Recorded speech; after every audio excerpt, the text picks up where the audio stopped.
আমার ছাত্রছাত্রী বন্ধুরা, আমরা 12 ক্লাসে তাদের স্মার্টফোন দিচ্ছিলাম, কিন্তু এখন থেকে সিদ্ধান্ত হয়েছে এবছর থেকে আমরা 12 ক্লাসের পরিবর্তে ওটা আমরা 11 ক্লাস থেকেই দেবো। তার কারণ ক্লাস 11 থেকেই 12-এর পড়াশোনা শুরু হয়ে যায়, এটা তাদের আরও কাজে লাগবে ভবিষ্যতের জন্য। তো মাধ্যমিক পাস করলেই এবার থেকে মিলবে স্মার্টফোন। রাজ্য বাজেটে আজকে মুখ্যমন্ত্রী মমতা বন্দ্যোপাধ্যায় বিরাট ঘোষণা করলেন। এতদিন পর্যন্ত আপনারা জানতেন যে উচ্চ মাধ্যমিক পাস করলেই যে স্মার্টফোন সেটা কিন্তু ছাত্রছাত্রীরা হাতে পেতেন, বা স্মার্টফোন কেনার যে টাকা 10,000 টাকা সেটা কিন্তু তারা হাতে পেতেন। এই নিয়ে মুখ্যমন্ত্রী আজকে কী ঘোষণা করেছেন জানবো। মুখ্যমন্ত্রী মমতা বন্দ্যোপাধ্যায় আজকে মাধ্যমিক পরীক্ষার্থীদের জন্য বিরাট সুখবর দিয়েছেন। বৃহস্পতিবার অর্থাৎ আজকে বিধানসভায় রাজ্য বাজেট পেশ করেছেন অর্থ দপ্তরের স্বাধীন দায়িত্বপ্রাপ্ত প্রতিমন্ত্রী চন্দ্রিমা ভট্টাচার্য। এই নিয়ে তিনি যেটা বলেছেন যে বাজেটেই জানানো হয় যে মাধ্যমিক পাসের পরেই পড়ুয়ারা পাবে স্মার্টফোন, কিন্তু তার জন্য মানতে হবে কয়েকটি শর্ত। তো মাধ্যমিক এবছর যারা দিচ্ছে তাদের জন্য একটা বিরাট সুখবর, তারা কিন্তু এবার হাতে পেতে চলেছে স্মার্টফোন।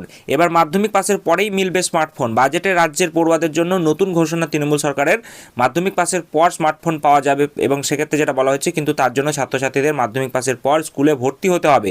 স্কুলে ভর্তি হলেই স্মার্টফোন পাবে বলে কিন্তু জানিয়েছেন স্বাধীন দায়িত্বপ্রাপ্ত প্রতিমন্ত্রী চন্দ্রিমা ভট্টাচার্য। অর্থাৎ এক্ষেত্রে আপনারা অনেকেই জানেন যে মাধ্যমিক পাস করার পর অনেক ছাত্রছাত্রীরা তারা কিন্তু পড়াশোনা ছেড়ে দেয়, এবং সেক্ষেত্রে তারা বিভিন্ন কাজে যুক্ত হয়ে যায়, বা আর্থিক দুরবস্থার কারণে অনেকেই কিন্তু পড়াশোনা করতে পারে না। এবার থেকে ছাত্রছাত্রীদের কিন্তু মাধ্যমিক পাস করার পরে উচ্চ মাধ্যমিকে বা ক্লাস 11-এ উঠলেই তারা কিন্তু স্মার্টফোন হাতে পেয়ে যেতে চলেছে।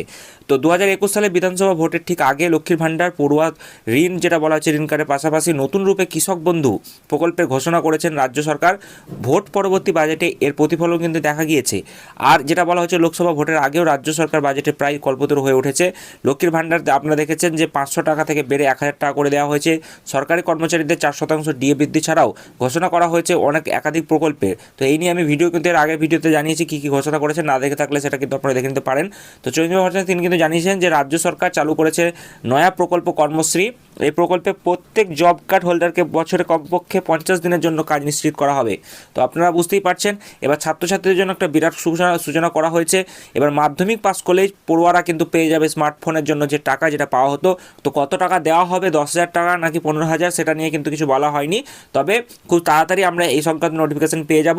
ছাত্রছাত্রী যারা এবছর মাধ্যমিক পরীক্ষা দিচ্ছে তারা কিন্তু হাতে পেতে চলেছে এবার বড়সড় আপডেট, যেটা যে তারা স্মার্টফোন কিন্তু মাধ্যমিক পাস করার পরেই তারা কিন্তু পেয়ে যাবে। তবে শর্ত রাখা হয়েছে তারা কিন্তু স্কুলে ভর্তি হয়ে থাকতে হবে, অর্থাৎ মাধ্যমিক পাস করার পরে ক্লাস 11-এ উঠলেই তারা কিন্তু হাতে স্মার্টফোন পেয়ে যাবে। তো যাই হোক, এই নিয়ে বড়সড় আপডেট। আশা করি ভিডিওটি আপনাদের ভালো লেগেছে। ভালো লাগলে একটা লাইক করে দেবেন, এবং পাশাপাশি ভিডিওটি বেশি বেশি করে শেয়ার করে দিতে ভুলবেন না।